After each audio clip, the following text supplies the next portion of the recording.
सबसे पहले बात दिल्ली एनसीआर में बढ़ते पोल्यूशन की करेंगे, जिसकी वजह से लोगों का जीना मुहाल हो रहा है। सांस लेने में काफी तकलीफ हो रही है और एहतियातन जिसका डर था वही हुआ भी। दिल्ली एनसीआर में ग्रैब 3 लागू कर दिया गया। हमारी इस रिपोर्ट में विस्तार से जानिए।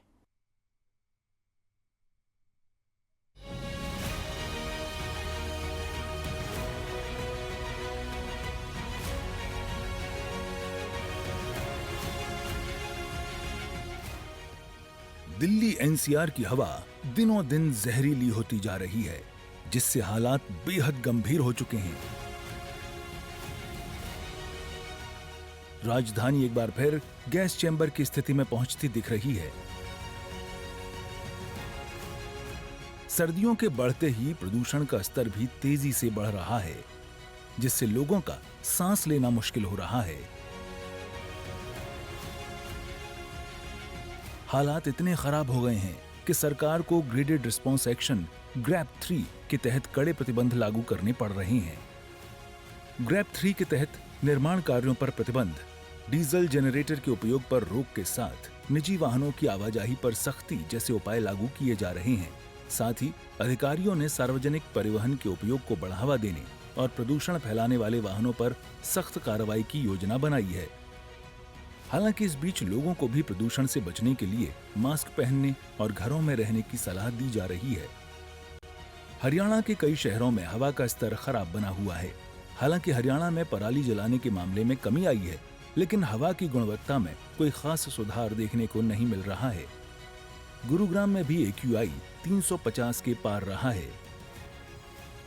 दिल्ली एनसीआर की आबो हवा लगातार जहरीली होती जा रही है और पूरे आसमान में जो है गैस का चैम्बर पूरा दिल्ली एनसीआर बना हुआ है। तो वहीं गुरुग्राम की बात करते हैं तो गुरुग्राम में भी एयर क्वालिटी इंडेक्स लगातार बढ़ रहा है और आज फिलहाल 350 के पार जो है वो एयर क्वालिटी इंडेक्स है और लगातार आसमान में जो है वो कोहरे नुमा पोल्यूशन की सफेद चादर छाई हुई है, जिसकी वजह से लगातार लोगों को सांस लेने में परेशानी हो रही है। तो वहीं आंखों में जलन और चुभन जैसी शिकायतें भी देखने को मिल रही है, क्योंकि लगातार दिल्ली एनसीआर में पोल्यूशन बढ़ रहा है और इस बढ़ते पोल्यूशन को रोकने के लिए यहाँ लगातार तमाम विभाग कोशिश कवायद कर रहे हैं, लेकिन उसके बावजूद भी पोल्यूशन है कि कम होने का नाम नहीं ले रहा है। हालांकि इसको लेकर पोल्यूशन कंट्रोल बोर्ड की तरफ से लगातार चालान काटे जा रहे हैं, अभियान चलाया जा रहा है। तो वही नगर निगम और फायर विभाग लगातार पेड़ों पर पानी का छिड़काव कर रहा है, ताकि इस बढ़ते पॉल्यूशन से कहीं ना कहीं लोगों को राहत मिल सके। बहरहाल अब देखना यही होगा कि इस बढ़ते पॉल्यूशन से कब दिल्ली एनसीआर वासियों को राहत मिल पाती है और कब ये पॉल्यूशन लेवल कम होगा। मौसम बदलते ही गाजियाबाद की आबो हवा बेहद खराब हो जाती है। गाजियाबाद का एयर क्वालिटी इंडेक्स 356 रहा, जो खतरनाक जोन में आता है, जो जनजीवन के लिए बेहद ही खतरनाक भी है। मौसम में तब्दीली होने के साथ ही दिल्ली एनसीआर सहित गाजियाबाद में भी प्रदूषण का स्तर बढ़ने लगता है। तस्वीरें आपको दिखाना चाहूँगा।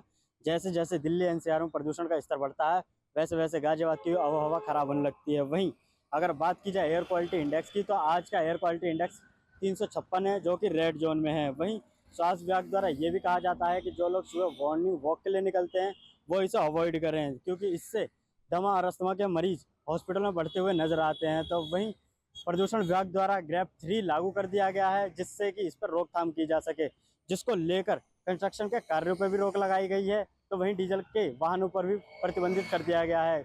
इस और शासन और प्रशासन को विशेष ध्यान देना चाहिए और सख्त से सख्त कानून बनानी चाहिए।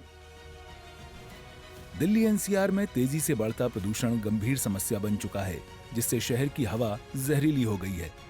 सर्दियों के साथ प्रदूषण का स्तर और खराब होता जा रहा है, जिससे राजधानी गैस चैम्बर जैसी स्थिति में पहुंच रही है। इस संकट से निपटने के लिए सरकार को ग्रैब 3 के तहत सख्त प्रतिबंध लागू करने पड़े हैं, लेकिन इसके बावजूद स्थिति चिंताजनक बनी हुई है। गुरुग्राम से नीरज अंबावता, गाजियाबाद से सतीश कुमार की रिपोर्ट, सूर्य समाचार।